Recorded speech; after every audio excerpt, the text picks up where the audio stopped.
ప్రొద్దుటూరు చరిత్రలో ఆర్యవైశ్య సామాజిక వర్గానికి చెందిన వ్యక్తికి వరుసగా 2 సార్లు టీటీడీ పాలకమండలి సభ్యుడిగా అవకాశం రావడం చాలా గొప్ప విషయమని చిప్పగిరి ప్రసాద్ పేర్కొన్నారు. సాధారణంగా కోటీశ్వరులకు లేదా సీనియర్ ఎమ్మెల్యేలకు మాత్రమే దక్కే ఈ పదవి ఒక సామాన్య మధ్యతరగతి కుటుంబాలకు చెందిన వ్యక్తినైన నాకు దక్కడం విశేషమని చిప్పగిరి ప్రసాద్ అన్నారు. రాచమల్లు శివప్రసాద్ రెడ్డి గారి కృషి వల్ల 2014 నుంచి వైఎస్ఆర్ కాంగ్రెస్ పార్టీలో రాచమల్లు శివప్రసాద్ రెడ్డి గారి నాయకత్వంలో తాను పనిచేశానని, తనకు ఈ పదవి ఇప్పించడంలో రాచమల్లు కీలక పాత్ర పోషించారని చిప్పగిరి ప్రసాద్ గారు అన్నారు.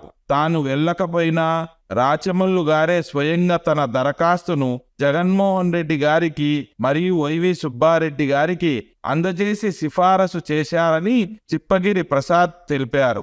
ఎంపీ అవినాష్ రెడ్డి గారు మరియు అప్పటి ముఖ్యమంత్రి జగన్మోహన్ రెడ్డి గారు నియోజకవర్గంలో పార్టీ కోసం కృషి చేసిన వారిని గుర్తించి ఇలాంటి పదవులు కేటాయిస్తారని, తన తర్వాత మారుతి ప్రసాద్ గారికి కూడా అవకాశం రావడం పొద్దుటూరుకు దక్కిన ప్రత్యేక గౌరవమని చిప్పగిరి ప్రసాద్ అన్నారు. ప్రస్తుత ఎమ్మెల్యే వరదరాజురెడ్డి గారి కార్యకర్తలు టీటీడీ పదవులను తక్కువ చేసి హేళనగా మాట్లాడడం సరికాదని చిప్పగిరి ప్రసాద్ హితవు పలికారు.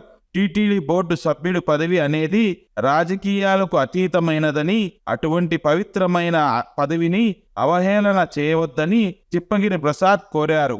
వరదరాజురెడ్డి గారు తన కార్యకర్తలకు రాజకీయ విలువలు గౌరవప్రదంగా మాట్లాడడం నేర్పించాలని చిప్పగిరి సూచించారు. సిద్ధాంతపరమైన విమర్శలు ఉంటే చేసుకోవచ్చని, కానీ పదవులను మరియు వ్యక్తులను కించపరిచేలా మాట్లాడడం మంచి పద్ధతి కాదని చిప్పగిరి ప్రసాద్ ఈ సందర్భంగా తెలియజేశారు. మొత్తంగా తనకు దక్కిన పదవి రాచమల్లు శివప్రసాద్ రెడ్డి గారి చొరవ వల్లనే సాధ్యమైందని, దీనిని రాజకీయంగా తక్కువ చేసి చూడవద్దని చిప్పగిరి ప్రసాద్ విజ్ఞప్తి చేశారు. విషయాన్ని మీ కార్యకర్తలు గాని, మీ తెలుగుదేశం పార్టీకి సంబంధించిన నాయకులు కానీ మాట్లాడేటప్పుడు కొన్ని విషయాలు ఆలోచన చేసుకోవాల్సిన అవసరం ఎంతైనా ఉంది. చరిత్రను సృష్టించే విధంగా ప్రొద్దుటూరులో ఆర్యవైశ్యులకు సంబంధించి తిరుమల తిరుపతి దేవస్థాన పాలక మండలి సభ్యులుగా 2019, 2024 సంవత్సరాలకు సంబంధించి వరుసగా 2 సార్లు టీటీడీ పాలక మండలి సభ్యులుగా రావడం అనేది చాలా గొప్ప విషయం. ఇవి పార్టీలకు సంబంధించి అయినప్పటికీ కూడా ఆ పదవులు వచ్చిన తర్వాత పార్టీలకు అతీతంగా పనిచేసే పదవులు. ఈ పదవుల గురించి కూడా మీ దగ్గర ఉన్న నాయకులు, కార్యకర్తలు ఎవరైనా సరే ఆ పదవులు ఇప్పించిన వారు గాని, ఇప్పించే ప్రక్రియలో గాని ఎన్నో విషయాలు జరుగుతుంటాయి. ముఖ్యంగా ఈ రోజు కూటమి ప్రభుత్వం వచ్చింది, అంతకుముందు ఎన్నో ప్రభుత్వాలు వచ్చినాయి. ఎక్కడ కూడా టీటీడీ పాలక మండలి సభ్యుడు అనే వ్యక్తి ఈరోజు మీరు ప్రస్తుత పాలక మండలి సభ్యులుగా మీరు చూస్తున్నారు. కొన్ని వేల కోట్ల అధిపతులుగా ఉంటేనే తప్ప పాలక మండలి సభ్యులుగా రారు. ఎన్నో సార్లు శాసనసభ్యులుగా ఉంటే తప్ప పాలక మండలి సభ్యులు రారు.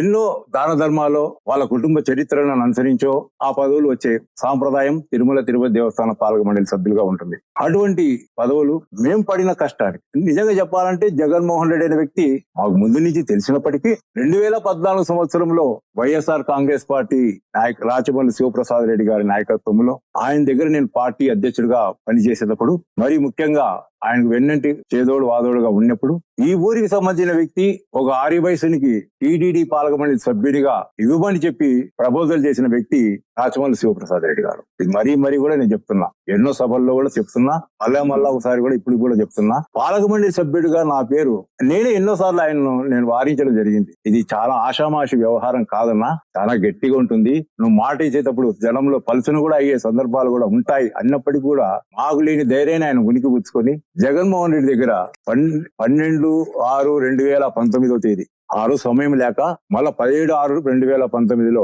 నా దరఖాస్తును, నా అర్జీని ఆయన స్వయంగా నేను వెళ్ళకపోయినా జగన్మోహన్ రెడ్డి గారికి, వైవి సుబ్బారెడ్డి గారికి అందజేసిన వ్యక్తి రాచమల్లు శివప్రసాద్ రెడ్డి.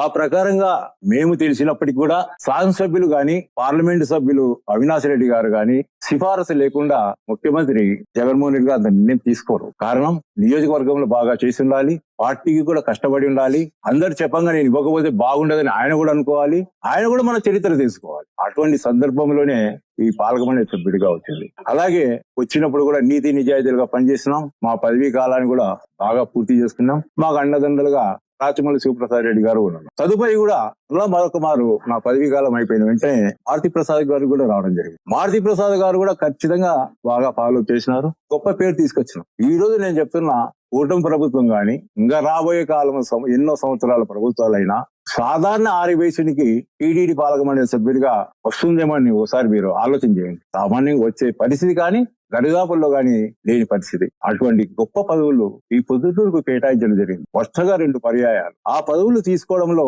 ఒకవైపు దేవుని ఆశీస్సులు, ప్రజల ఆశీస్సులు, మా తల్లిదండ్రుల ఆశీస్సులు, అలాగే మన నాయకుల ఆశీస్సులు, ముఖ్యంగా పొద్దుటూరు శాసనసభ్యులు రాచమల్లు గాని, తర్వాత అవినాష్ రెడ్డి గారు గాని, జగన్మోహన్ రెడ్డి గారు గాని ప్రత్యేకమైన దృష్టితో ఈ ఊరికి రావడం జరిగింది. అటువంటి గొప్ప పదవిని కూడా ఏలనగా ఆ విధంగా ఆయనకు సంబంధించిన కార్యకర్తలు మాట్లాడడం కూడా మంచిది కాదని కూడా నేను తెలియజేస్తున్నా. పెద్ద ఆయన గౌరవనీయులు వరదరాజరెడ్డి గారు కూడా ఇటువంటి విషయాలు అంటే అసందర్భానురీతిగా మాట్లాడే మాటలు గాని, గౌరవప్రదంగా లేకుండా ఉండే మాటలు కానీ మాట్లాడకుండా వారి నాయకులను కట్టడి చేయవలసిందిగా కోరుతూ కారణం ఇది రాజకీయాలకు అతీతంగా ఉండే పదవులు వచ్చిన తర్వాత రాజకీయాలకు అతీతంగా ఉన్న పదవులు. అటువంటి పదవులను కూడా అది సామాన్య పదవులుగా భావిస్తూ ఏలనగా మాట్లాడడం అనేది మంచిది కాదని వారికి కూడా తెలియజేస్తున్నా.